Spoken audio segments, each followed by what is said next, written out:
Hi friends, அனைவருக்கும் வணக்கம். இன்றைக்கி நம்ம ஆட்டு நுரையீரல் வறுவல் தான் செய்ய போகிறோம். எப்படி செய்யலான்னு பார்த்துக்கலாம். அதுக்கு தேவையான வெங்காயம் கட் பண்ணி வச்சுருக்குறோம், கொஞ்சமாக கொத்தமல்லி, கருவேப்பிலை, இஞ்சி பூண்டு பேஸ்ட்டு தட்டி எடுத்து வச்சுருக்குறோம், 2 தக்காளி பொடியாக கட் பண்ணி வச்சுருக்குறோம். ஆட்டு நுரையீரலை க்ளீன் பண்ணிவிட்டு மஞ்சத்தூள், உப்பு, தனி மிளகாத்தூள் போட்டு வேக வச்சு எடுத்து வச்சுருக்கோம்.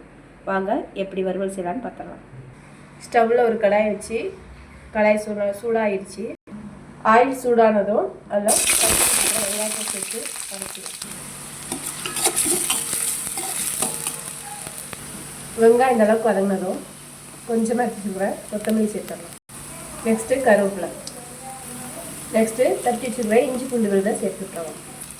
இஞ்சி பூண்டு பச்சை வாசனை போகிற அளவுக்கு நல்லா வதங்கிடுச்சு. இந்த ஸ்டேஜில் கட் பண்ணி வச்சுக்கிறேன் தக்காளி சேர்த்து வதக்கிடும்.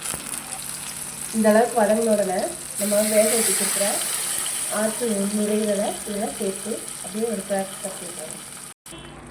ஆட்டு ஈரலில் தண்ணி எதுவும் சேர்க்க தேவையில்லை. நம்ம ஆல்ரெடி வேக வச்சு வச்சுருந்தேன், அதில் உள்ள தண்ணியே போதும். இப்போ இதில் தேவையான மசாலா சேர்க்கணும். கிரேவிக்கு தேவையான மசாலா: கரம் மசாலா 1 ஸ்பூன், தனி மிளகாத்தூள் 1 ஸ்பூன், மட்டன் மசாலா 2 ஸ்பூன், மஞ்சத்தூள் 1/4 ஸ்பூன் அளவு எடுத்துருக்குறேன். ஏற்கனவே நம்ம ஈரலில் வேக வைக்கும்போது 1/4 ஸ்பூன் சேர்த்துட்டோம், அதனால் கொஞ்சம் எடுத்துருக்குறேன். 1/2 ஸ்பூன் பெப்பர் பவுட்ரு. இதெல்லாம் நம்ம எல்லாம் மிக்ஸ் பண்ணி சேர்த்து விட்றோம். ஈரலில் உள்ள தண்ணி எல்லாமே சுத்தமாக கம்ப்ளீட்டாக வற்றிடுச்சு. ஸ்டவ்வை சிம்மில் வச்சு அப்படியே ஒரு 10 நிமிஷத்துக்கு ஒரு மூடி போட்டு மூடி வச்சிடலாம்.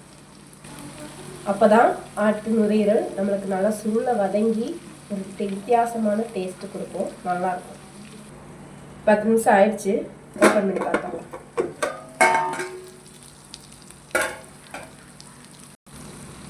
ஈரல் நல்லா வதங்கி இந்த மசாலாஸ் எல்லாம் ஈரலோட நல்லா மிங்கில் ஆகிடுச்சு பாருங்கள்.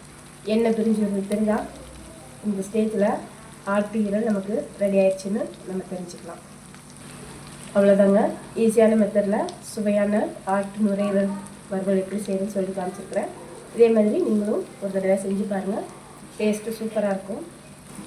நான் சொன்ன மெத்தட்லேயே இந்த மாதிரி மசாலாஸ் எல்லாம் சேர்த்து நீங்கள் உங்கள் குழந்தைங்களுக்கு செஞ்சு கொடுத்தீங்கன்னா ஈரல் சாப்பிடாத குழந்தைங்க கூட நல்லா விரும்பி டேஸ்ட்டாக சாப்பிடுவாங்க. ஆட்டு நுரையீரல் ஒரு சிலர் அவாய்ட் பண்ணிடுவாங்க, சாப்பிட மாட்டாங்க. ஆனால் அதில் அவ்வளோ நல்லது இருக்குது. உடம்பு வெப்பத்தை குறைச்சி உடம்பு நல்லா குளிர்ச்சியாக வச்சுக்கும். மூச்சு திணறல், இந்த ஆஸ்துமா ப்ராப்ளம் இருக்குல்ல, அவங்களுக்குலாம் இது ரொம்ப நல்லது உடம்புக்கு. மாதத்துக்கு ஒரு தடவையாவது அவங்க அந்த மாதிரி இருக்கிறவங்க சாப்பிட்டாங்கன்னா உடம்பு நல்லா ஹெல்த்தியாக ஆரோக்கியமாக இருக்கும். நல்லா சூடாக சாதத்தில் வச்சு குழந்தைங்களுக்கு ஊட்டி விட்டால் அவ்வளோ விரும்பி சாப்பிடுவாங்க. கொஞ்சமாக கொத்தமல்லி விட்டு ஸ்டவ் ஆஃப் பண்ணிடுவோம். ஓகேங்க, மீண்டும் இதே மாதிரி ஒரு சுவையான ரெசிபிஸோடு மீண்டும் உங்களை வந்து சந்திக்கிறேன். தேங்க்ஸ் ஃபார் வாட்சிங். டாடா, பாய் பாய்.